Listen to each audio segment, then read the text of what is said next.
जी, breaking barriers में आप सबको खुशामदीद कहती हूँ। मैं हूँ आपकी host Alia Shah.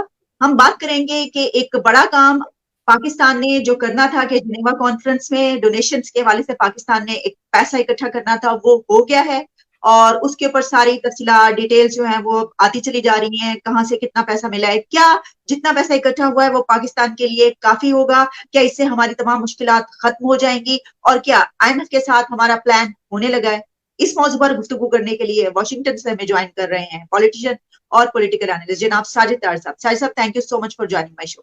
My Sajid pleasure. साहब, आपके सामने ये सवाल जो मैंने अभी कहा कि आप कैसे देख रहे हैं ये जो एक एक्सरसाइज हुई, इसका क्या रिजल्ट निकला, और साथ ही क्या आप समझते हैं कि ये अल्टीमेटली ये सोल्यूशन है? देखिए, सोल्यूशन से पहले मैं एक चीज जो मुझे बार बार आईएमएफ के हवाले से बादर कर रही है, वो एक ये है कि हमारे प्राइम मिनिस्टर साहब ने जिनेवा जाने से पहले यहाँ पे कहा कि मुझे आईएमएफ की तरफ से कॉल आई है, और वो हमारे इस्लामाबाद के अंदर जो उनका लोकल रिप्रेजेंटेटिव है उसने उसको डिनाई कर दिया। उसने कहा कॉल इन्होंने खुद की थी और ही वॉज इंसिस्टिंग टॉकिंग। और फिर उसके बाद इन्होंने कहा था कि 3 दिन के अंदर अंदर टीम आ रही है, तो उन्होंने कहा कोई टीम नहीं आ रही है। तो मैं पहले ये बताना चाहता हूँ कि how our upper management, our highest position in Pakistan, how he's leading Pakistan, what kind of delusional and he is creating for Pakistan. दूसरा जो पटाखा छोड़ा है खासकर डार साहब ने, उन्होंने कहा कि हमारे पास 4.5 बिलियन नहीं है, हमारे पास तो 10 बिलियन पड़ा है। जो लोगों का पैसा पड़ा वो भी उन्होंने अपने अकाउंट में डाल लिया, वो भी उन्होंने कहा कि और दूसरा एक मैं यहां पे ये बताना चाहूंगा कि लोग इतने पैनिक हैं इस वक्त पाकिस्तान में, इसकी क्योंकि नून लीग की हिस्ट्री मौजूद है कि जब आपके 90s में 500 बिलियन के पास एसेट्स रह गए थे, तो इसी पार्टी ने लोगों के पैसे जो थे फॉरेन रिजर्व बैंक जो डॉलर पड़े हुए थे, डॉलर को सीज कर लिए थे। मैं हैरान इस बात पे हूं। एक तो ये है कि अभी जो 10 बिलियन डॉलर की खबरें आ रही हैं, ये सारे अभी प्लेजेस हैं, ये सारे प्लेजेस हैं। इसी आईएमएफ को जिस पे साइड लाइन पे मिल रहे हैं, इसी की चेयर ने आज से 2 हफ्ते पहले यहां अमेरिका में बैठ के कहा था कि 2023 में इंटरनेशनल इकोनॉमी जो है वो स्लगिश रहेगी, 2.7% के रेट पे ग्रो करेगी, हालांकि पिछले साल इट वाज ऑन 3.2%। ठीक है, पैसे आएंगे, डॉलर बिल्कुल आने चाहिए पाकिस्तान में, जरूरत है, आपके पास हालात आपके खराब हैं। आटे की वजह से लोग जो है वो कदमों के नीचे, पैरों के नीचे आके मर रहे हैं फैसलाबाद में। ठीक है, 3100 रुपए का थैला हो चुका है 20 किलो का पेशावर में। और पैसे तो आपको चाहिए, लेकिन ये बताइए पहली दफा आएंगे पैसे डॉलर पाकिस्तान में? आईएमएफ का 22वां प्रोग्राम है जो कर रहे हैं आप, कोई नया डॉलर, कोई नई चीज होगी? मुझे यही खदशात हैं। जिस तरह मैं वाहिद एक मेरा ख्याल एक आदमी हूं जो इस वक्त चीखता रहता हूं हर वक्त कि ये डॉलर आएंगे नहीं। ये किसने कहा ये डॉलर आके सलाब जद खान के पास जाएंगे? ये इस्लामाबाद, लाहौर, कराची से बाहर नहीं जाएंगे ये डॉलर, ये बिल्कुल नहीं जाएंगे। बिल्कुल गलतफहमी है किसी की, ये पैसा आके शायद पाकिस्तान में पहुंचेगा, पाकिस्तानियों पे लगेगा, पाकिस्तान का कुछ होगा। मैं सिर्फ 2 क्वेश्चन इससे करना चाहता हूं, मेरे साथ डिबेट कर लें। कोई एक इंस्टीट्यूशन का नाम ले दें जो पाकिस्तान के अंदर जो करप्शन को रोकने के लिए कुछ काम कर रहा हो। नैब के आपने दांत निकाल दिए हैं, एंटी करप्शन खुद करप्शन में है, जुडिशरी सारे अपने रिश्तेदारों के जरिए चल रही है। कौन सा इंस्टीट्यूशन इन डॉलरों को लेकर आएगा और फिर वो गरीबों तक पहुंचाएगा? शरीफ साहब ने वहां पे कह दिया कि थर्ड पार्टी ऑडिट कराएंगे। कौन कराएगा ऑडिट? यही लोग कराएंगे ना, कोई जर्मन थोड़ी आगे कराएंगे, फ्रेंच थोड़ी आगे कराएंगे ये ऑडिट। ये ऑडिट पहले कितने हुए माजी के अंदर? ऑडिट 76 साल का होना चाहिए इस मुल्क के अंदर, लेकिन कौन करेगा? जरूरत है किसी की, कौन करेगा? बल्कि आप उसकी मैं मिसालें देता हूं। तर हकीकत जब भी पाकिस्तान क्राइसिस में जाता है, आपकी डुअल सिटीजन जो रूलिंग एलीट है वो लुडियां डालती है, पार्टियां करती है, उनके लिए ये पैसे देखे ना किस तरीके से आ रहे हैं पैसे, और किस तरीके से जिनेवा इकट्ठे हैं सारे। अब मैं बल्कि इस वक्त मैं 5 नए डाकों का भी बताना चाहता हूं कि सिर्फ यही नहीं, 5 नए डाकों की तैयारी की जा रही है, मैं वो बताना चाहता हूं। आपकी पहले तो एम्बेसी बिक रही है यहां पे, फिर होटल बिकेगा, जितनी पाकिस्तान और पीआईए प्रॉपर्टी ओन करता है पहले तो वो बिकेंगे। फिर दूसरा, उसके बाद प्राइवेटाइजेशन के नाम पर डाका डलेगा, ये अपने मर्जी के रिश्तेदारों को ये प्रॉपर्टियां दी जाएंगी, पीआईए अपने रिश्तेदारों को दिया जाएगा। उसके बाद आपने चौथी तैयारी कर रखी है कि तकरीब कारी इस वक्त जो दहशतगर्दी उसके ऊपर पैसे बनाएंगे। शीरी मजारी अलग चीख रही है कि अमेरिका को अड्डे दे रहे हैं आप। इस वक्त बिलावल भुट्टो साहब अमेरिका के अपने इतने तवील दौरे में सारी डीलें तय करके जा चुके हैं कि अमेरिका को अड्डे दिए और पैसे बनाए उस पर। सैलाब ज़दगान की हालत आप देख रही हैं, 10 बिलियन वहां से इकट्ठा हो रहा है। और अगला जो है स्टेप इसमें होगा, क्योंकि अवाम को अब बावर करा दिया गया कि आप डिफॉल्ट के बिल्कुल करीब हैं, अवाम को डिफॉल्ट की बत्ती के पीछे लगाएंगे, नए कर्जे लेंगे, और वो भी लंदन और दुबई और टोरंटो जाएंगे। क्योंकि उसकी वजह यह है, मेरा ये क्वेश्चन आपके 23 करोड़ 22 करोड़ लोगों से है, आपको आपकी इस वक्त आपको कौन रूल कर रहा है इस वक्त? Who is calling the shots? कोई एक इंस्टीट्यूशन बता दें जो ये कह रहा हो कि ये पैसा आएगा और हम इसको सैलाब ज़दगान तक ले जाएंगे। कोई ऐसा फर्दे वाहिद मौजूद है जो आपको लीड करेगा या इस मिसाइल में से निकालेगा? इसका क्वेश्चन बिल्कुल क्वेश्चन मार्क है। इसमें अगर मैं आप मुझे ऐड करने की इजाजत दें, इसमें यह है कि जो वहां पर पहला सवाल जब उन्होंने प्रेस कॉन्फ्रेंस करनी शुरू की, प्राइम मिनिस्टर शहबाज शरीफ और जनरल सेक्रेटरी जनरल जो हैं यूएन के एंटोनियो गुतरस, तो पहला सवाल पाकिस्तान के ही जर्नलिस्ट यूनुस खान की तरफ से किया गया, जिसमें उन्होंने सवाल एक प्राइम मिनिस्टर से ये किया कि ये बताइए कि इसकी ट्रांसपेरेंसी का क्या है। तो वहां पर उन्होंने फिर खड़े होकर ये बताया कि इसकी जो है वो तमाम मैकेनिज्म जो है ट्रांसपेरेंसी वो हमने सारा बताया है। तो आप नहीं समझते कि जब इतने कंट्रीज उसमें प्लेजेस कर रहे हैं और पूरी दुनिया शामिल है, तो फिर उसका एक मैकेनिज्म होगा कि जिसमें ये जो आप डाका कह रहे हैं ये नहीं डाला जा सकेगा? इस पे आप यूएसएड के साथ आपने क्या आज तक हाथ नहीं किया? जो पैसा अफगानिस्तान के साथ आया था आपने उसके साथ क्या किया? आपने बाढ़ लगाई है अफगानिस्तान पाकिस्तान बॉर्डर पे, वो भी क्वेश्चनेबल है। आपने किस चीज में से पैसे नहीं खाए? आपने पहले मुझे ये बताएं, आपने अर्थक्वेक पे पैसे नहीं बनाए? आपने कोविड के पैसे नहीं खाए वजीर आजम के फंड में से? आपकी हिस्ट्री मौजूद हो तो फिर उसका क्या करेंगे? वो कहां से पैसे आए थे? वो कौन से आपके अपने थे? वो भी तो बाहर से ही आए थे। देखें, जब एक चीज आपके बोन मैरो में घुस चुकी हो, आपकी हड्डियों में घुस गई हो, और 76 साल से आप तैयारी कर रहे हो कि इस मुल्क को तबाह किस तरह करना है, यू आर इन द पतली गली के डेड एंड में अब इस वक्त। और ये सारा, मैं मजे की बात बताऊं, आप लुड़ियां डालेंगे, आपने शॉपिंग शुरू कर देनी है, क्योंकि ये तो सिर्फ अभी प्लेज है, प्लेज पे ही लुड़ियां डालेंगे आप मुझे ये मैं सिर्फ ये बताऊं, आलिया, आपके इस वक्त रूलिंग एलीट के अंदर ये फैशन है कि बच्चे जो हैं उनकी डुअल सिटीजनशिप होनी चाहिए। मुझे डेली कॉलें करते हैं, वो डेली कॉलें करते हैं कि कनाडा बच्चे ले जाइए, अमेरिका ले जाइए, ऑस्ट्रेलिया जाइए, कितने जाइए। जुडिशरी से लेकर आपकी स्टैब्लिशमेंट से लेकर आपके पुलिस ग्रुप डीएमजी से लेकर आपके दूसरी एग्जीक्यूटिव से लेकर सियासतदानों से लेकर, ये लोग, इनको इश्क है डुअल सिटीजनशिप पे, इश्क है इनको। आपने इंपोर्टेड चीजें इतनी इस्तेमाल करते हैं, मेकअप से लेकर जाली बैगों से लेकर गाड़ियों से लेकर, आपको क्रेज, आप लीडरशिप भी इंपोर्टेड आप कहते हैं। खान साहब हर बात के साथ कहते हैं मुझसे ज्यादा यूरोप को कौन नहीं समझता। क्यों कहते हैं? वो मोहम्मद बिन सलमान की मिसाल क्यों नहीं दे लेते कि मैं उसको भी अच्छे तरीके से समझता हूं? मैंने अगले दिन कहा था, मैं क्या, काश हमारे आर्मी चीफ साहब मोहम्मद बिन सलमान से सिर्फ एक तरीका पूछ लें, यार कि तुम किस तरह होटल में ले गए थे लोगों को और पैसे किस तरह लिए थे, और 10 लोगों को सिर्फ सरीना में ले जाएं या पीसी में ले जाएं और कहें भाई हलाल के कमाए रख लो, जो लूटे हैं दे दो, आपको ना ये कर्जों की जरूरत है ना आईएमएफ की जरूरत है। लेकिन वो करेगा कौन? वो कौन करेगा? अच्छा जी, साहिद साहब, ये जो आप बात करें इससे मुझे एक और बात याद है। ये जो अभी प्लेजेस में देख रही थी, इसकी डिटेल्स आपके पास भी मौजूद होंगी, उसमें हम देख रहे हैं कि सारे कंट्रीज जो हैं, वेस्टर्न कंट्रीज सारे नजर आ रहे हैं। एक दो ऐसे हैं कि जैसे एशियन बैंक ने उसके ऊपर कर दिया है या इस्लामिक बैंक ने कर दिया है। ये सारे जो मुस्लिम उम्मा है वो वाले कंट्रीज कहाँ गए, कहाँ भाग गए? उनको तो उस वक्त देखें, मुस्लिम उम्मा सीरिया के ऊपर भी जब सारा कुछ होता है तो मुस्लिम उम्मा चुप रहती है। मुस्लिम उम्मा जो है वो आपके उनके आपके साथ रिलेशनशिप नहीं। आप मुस्लिम उम्मा, फर्स्ट ऑफ ऑल तो मैं ये मुस्लिम उम्मा का कॉन्सेप्ट खत्म हो चुका है और खुद डिवाइडेड है। टर्की का अपना एक ग्रुप है, सऊदीज का अपना ग्रुप है एक, और खुद डिवाइडेड है। वो अपने इंटरेस्ट बेस्ड डिसीजन लेते हैं। उनका इस्लाम सिर्फ, आप सबसे ज्यादा दुनिया में इस्लाम सर पे चढ़ा हुआ है तो आपके चढ़ा हुआ है। और हालांकि वो, मैं हैरान हूं कि किस किस्म का इस्लाम चढ़ा हुआ है कि दूसरा कोई इस्लामी काम नहीं करना, सिर्फ रिचुअल पे जोर है। 27वें रोजे पे सारा पाकिस्तान, जितने 2 नंबर लोग हैं, जितने जिनका जखीरा अंदोज है, वो सारे 27वें रोजे के ऊपर पहुंच जाते हैं सऊदी अरेबिया। उम्रे में सबसे ज्यादा जोर आपका है, सबसे ज्यादा। और फिर उसमें बात यह है कि रमजान में मेरे कितने दोस्त हैं, मैं जब उनके बात करता हूं ये क्यों इस तरह कर रहे हो, तो कहते हैं यार असली 1 महीने सारे साल दी रोटियां कमानी, दाड़ियां तुली तक रखी हैं। तो मैं ये दर हकीकत, ये जब आप अपने मजहब के फिलॉसफी को भूलकर रिचुअल पे जोर देंगे तो जो कुछ आपके साथ होगा वही पाकिस्तान में हो रहा है। और दूसरी इस्लामिक दुनिया में 4 शादियों से बड़ा इश्क हो गया हर पाकिस्तान मुसलमान को, 4 शादियों से, लेकिन सच बोलने पे नहीं है, मिलावट करने पे नहीं है, जखीरा अंदोजी पे नहीं है, 4 शादियों का शौक है हर एक बंदे को। मैं हैरान हूं इस बात पे। एग्जैक्टली जो दिल करता है, देखे ना, सफर में रोजा माफ है। ओ भाई, सफर तो उस वक्त ऊंटों पे होता था यार, डेजर्ट में होता था, अब जहाजों पे चढ़ रहे हो।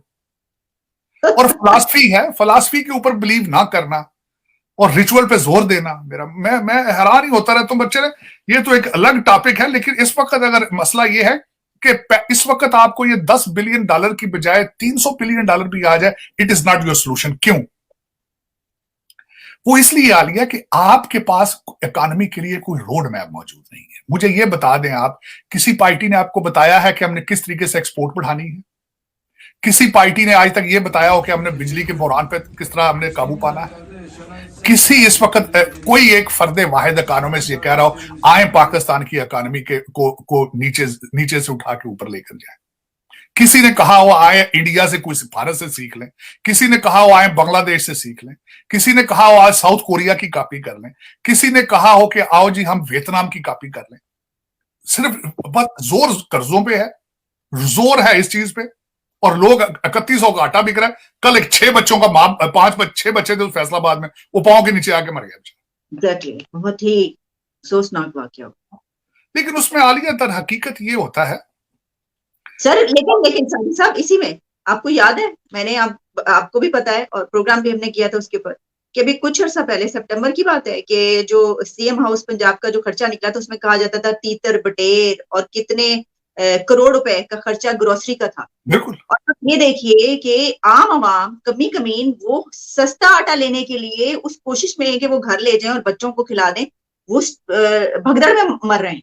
ये इतना बड़ा फर्क छोटी सी अर्ज करना चाहता हूं। देखिए, हमारे जो इस वक्त प्रिंस मूनस अलाई साहब हैं, वो तशरीफ ले गए थे स्पेन अपने चार्टर जहाज में। तो किसी ने उसको कैलकुलेट करके कहा था कि 1,60,000 खर्चा था उस चार्टर फ्लाइट का, और वो वापस नहीं आ रहे, उनके ईसीएल में नाम है। और देखें, हमारे मोहतरम जनाब पिछले जो हमारे सिपा सालार थे, उन्होंने नेशनल डिफेंस यूनिवर्सिटी में खड़े होकर कहा था कि बुजदार साहब गए थे तो 500 अरब रुपया छोड़ के पंजाब की हुकूमत के अकाउंटों में गए थे, आज एक पैसा भी नहीं।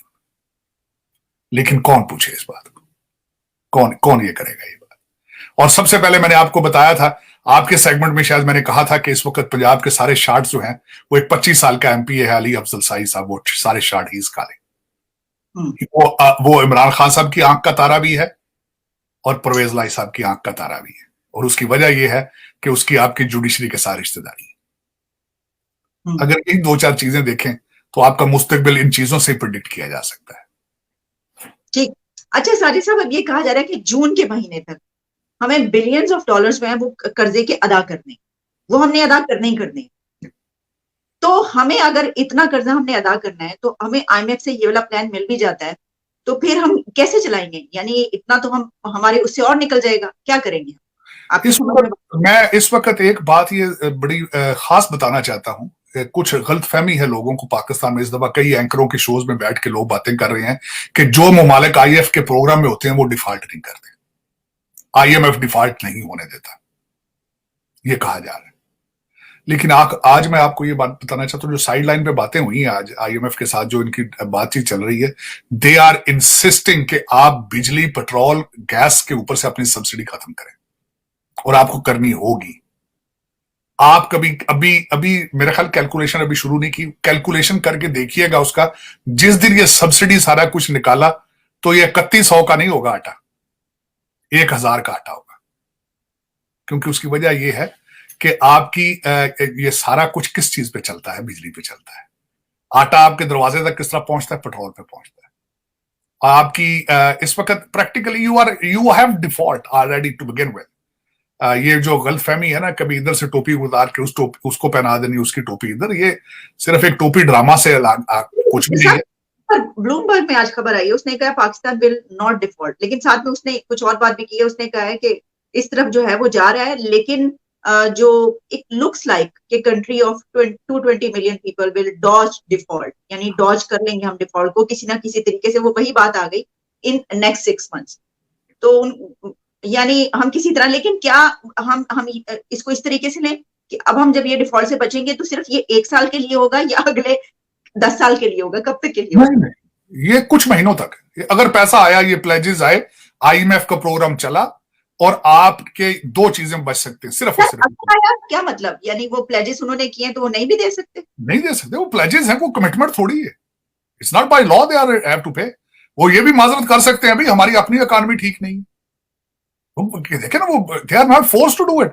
आप उनको करने की कोशिश कर रहे हैं कि आपकी भैया पोल्यूशन की वजह से हो रहा है, हालांकि सबसे ज्यादा पोल्यूशन चाइना और भारत आपके नेबरहुड में कर रहा है, लेकिन आप उनसे पैसे नहीं मांग रहे हैं, आप वेस्टर्न कंट्री से मांग रहे हैं। आपको पता चाइना भी नहीं पैसे देगा, और आपको पता है भारत तो गालियां देता है, वैसे भी आपको पैसों की बजाय वो तो गालियां दे रहा है आपको। और मुझे ये बताएं कि आप दर हकीकत, मैंने आपको पहले भी शायद अर्ज किया था कि कितनी खूबसूरत बात है कि हमारे बिलावल भुट्टो साहब सिर्फ उन ममालिक में गए हैं जहां से डॉलर और यूरो आने की तवक्को है। हालांकि as a foreign minister Iran वो नहीं गए, अफगानिस्तान वो नहीं गए, भारत में वो इंटरेस्टेड ही नहीं है। हालांकि एज ए फॉरेन मिनिस्टर उनका काम है अपनी फॉरेन पॉलिसी को ठीक करें, लेकिन आप वाह सिर्फ आपकी फॉरेन पॉलिसी वही ठीक होती है जहां से डॉलर और यूरो आ रहे हो। और आज भी वही बात है, जिस तरह आपने कहा है कि आप इस सारी कॉन्फ्रेंस के अंदर आपको किसी मिडिल ईस्ट के कंट्री ने, किसी एशियन कंट्री ने कोई लिफ्ट नहीं कराई, किसी का कोई जिक्र नहीं है, सिर्फ और सिर्फ उन्हीं ममालिक का जिक्र है जो वेस्टर्न है, क्योंकि आप उनको ब्लैकमेल कर रहे हैं एनवायरमेंट बेसिस पे। और वो भी मेरा ख्याल इतना बेवकूफ बने हुए हैं कि वो ये क्यों नहीं कहते कि आपके साथ चाइना सबसे बड़ा पोल्यूटर है। भाई आपने ह्यूमन राइट्स कुछ वहां पे बचे हुए ना, तो शायद इसलिए वो इसको देख लेते। दर हकीकत अगर देखा जाए तो आपका केस यही है कि आपकी ग्रोथ की वजह से, आपकी साइंटिफिक अचीवमेंट की वजह से, आपकी सारी वजह से सारी दुनिया का जो पोल्यूशन है वो इकट्ठा हो गया। लेकिन सबसे ज्यादा तो पिछले 50 साल में जो दो मुल्कों ने पूरी दुनिया को पोल्यूट किया है वो चाइना और भारत है, लेकिन आप उनका नाम भी नहीं लेते। लेकिन उसमें अब उसमें जो हकीकत मैं ये दर हकीकत कहना चाह रहा था, बता रहा था आपको कि सोसाइटी के 3-4 पिलर होते हैं। अदलिया होती है, लेजिस्लेशन होती है, एग्जीक्यूटिव ब्रांच होती है, चौथी आजकल कर लें आप मीडिया कर लें। ये तो पूरी दुनिया में अंडर क्राइसिस है, लेकिन आपके अंदर तो ये चीजें एग्जिस्ट ही नहीं करती हैं एज ए सोसाइटी। तो ये किस तरह आप इन चीजों को कंट्रोल कर पाएंगे? पैसा आएगा जाएगा, कौन सा पहली दफा पैसा आ रहा है? पैसा तो बहुत कमाया आपने। जो अफगानिस्तान की जंग के ऊपर आपने कंटेनर्स में पैसा आता था वो कहां गया? रुका पाकिस्तान में? वो सब बाहर पड़ा है। वो पूछे ना अपनी एस्टेब्लिशमेंट के जो जिनको अभी भी खश पड़ता है, वो कंटेनर अभी भी उनको याद आते हैं जब डॉलर कंटेनरों में आते थे और वॉर लॉर्ड्स को अब बचे हुए पैसे देते थे आप अफगानिस्तान के। सर वो हारून रशीद साहब ने तो वो कहा नहीं था एक दफा कि वो कियानी साहब के घर गए तो वो जो बेचारे पानी में रोटी भिगो के खा रहे थे, जो हारून रशीद साहब ने क्या, एक और हमारे बहुत अजीम जर्नलिस्ट हैं, उन्होंने कहा है कि बाजवा साहब इशा की नमाज के वजू पे सुबह फजर की नमाज पढ़ते हैं। ये अब किसने कह दिए? ये हमारे अजीम लीडर जो है, हमारे अजीम जो जर्नलिस्ट हैं जावेद चौधरी साहब ने फरमा दिया। अच्छा ठीक, सही। देखिए ना, हमारे फिर वो इन्होंने फिर बना, देखिए ना किस खूबसूरती के साथ करैक्टर साजी होती है, किस तरीके से देखें एक दूसरे के साथ ये इंटरमिंगल्ड है, इंटर मैरिजेस हुई भी है इनकी सारी, कि वो इनके करैक्टर बना रहे हैं। और वो जो हमारे जो 6 लाख नौजवान हैं, वो अगर वो सारा अपना काम करते तो आज आपके खाने वाल में वो ISI वाले फिर आज फिर वो ना मरते, आपकी फिर वो मार्गला से खड़े होकर वीडियो बना के आपको ना भेजते, क्योंकि वो सारे के सारे मसरूफ हैं हमारे लिए अमीरुल मोमिनीन तैयार करने के लिए। वो ऐसी ऐसी पर्सनैलिटीज हमारे लिए क्रिएट करते हैं ताकि हम उनको वर्शिप करें, उनको अय्या का नाबदू नैया नस्ताइन सिखाते हैं, उनको अमल बिन मारूफ सिखाते हैं। हमारे लिए किस तरीके से अपना वो तरीन साहब को उनको रिजेक्ट करा दिया जाता है, और उनका एक फोटो कॉपी जो, और उस बैंक की जो 10 साल पहले बंद हो चुका है, उसके ऊपर सादिक और अमीन, और वो फरमाते रहे I am the only leader in Pakistan who certified सादिक एंड अमीन। और कालें करा के किस तरीके से उनको मैनिपुलेट, देखिएगा क्यों, और कराया किसने? इन्हीं इदारों ने जिन्होंने पाकिस्तान की हिफाजत की कस्में खाई। और आज अगर वो अपना काम कर रहे होते तो आज ये हमारे तालिबान भाई जो हैं, आज वो अपनी कैबिनेट नई ना बनाते। आज exactly. आज आपको ये ना कहते कि हम घुस के मारेंगे आपको, वो ना कहते। और बनाए हुए भी आपने खुद हैं। मजे की बात है वो फॉरेन ट्रेड नहीं है, आपके ट्रेड याफ्ता है। आपके लीडरान कहते रहे ये हमारे बच्चे हैं, क्या हमारे बच्चे, और आज भी आप कहते हैं कि वो टेबल पे हैं, हम नेगोशिएट करेंगे। हकीकत ये है जो सोसाइटी एज ए सोसाइटी आप जब देखें ना, जिन इदारों की भी हम बातें कर रहे हैं आलिया, वो सारे पाकिस्तानी हैं, उनमें कोई भी जर्मन नहीं है, कोई भी फ्रेंच नहीं है। लेकिन ऐसा क्यों है कि जब हम पोजीशन में आते हैं हमारे अंदर से पाकिस्तानियत खत्म हो जाती है, हमारे अंदर से कौमियत खत्म हो जाती है। इसलिए मेरे लिए भी एक बहुत बड़ा एक मुअम्मा है, मेरे लिए भी एक बहुत बड़ा क्वेश्चन मार्क है कि व्हाई नॉट, कि जब हम पोजीशन में हो तो उस वक्त अपनी गलतियां तस्लीम करें। हमारे हजूर बाजवा साहब ने भी गलती तस्लीम कर ली, हमारे अमीरुल मोमिनीन ने भी गलती तस्लीम कर ली। हर बंदा आज कह रहा है कि एक्सटेंशन की वजह से सारा कुछ हुआ। और भाई जब लेजिस्लेशन कर रहे थे, जब एक्सटेंशन दे रहे थे, जब एक्सटेंशन ले रहे थे, उस वक्त कुछ नजर नहीं आया। और हर एक्सटेंशन के ऊपर गोलियां चलती, हर एक्सटेंशन के ऊपर आप एक दूसरे को मारने तक आते हैं, गज़वा हिंद करते हैं हर एक्सटेंशन के ऊपर। सारी साहब, thank you so much for your precious time. आपने एक जैम पैक सेशन किया है, थैंक्स अ लॉट। और आपसे दोबारा भी बात होगी सर, थैंक्स अ लॉट।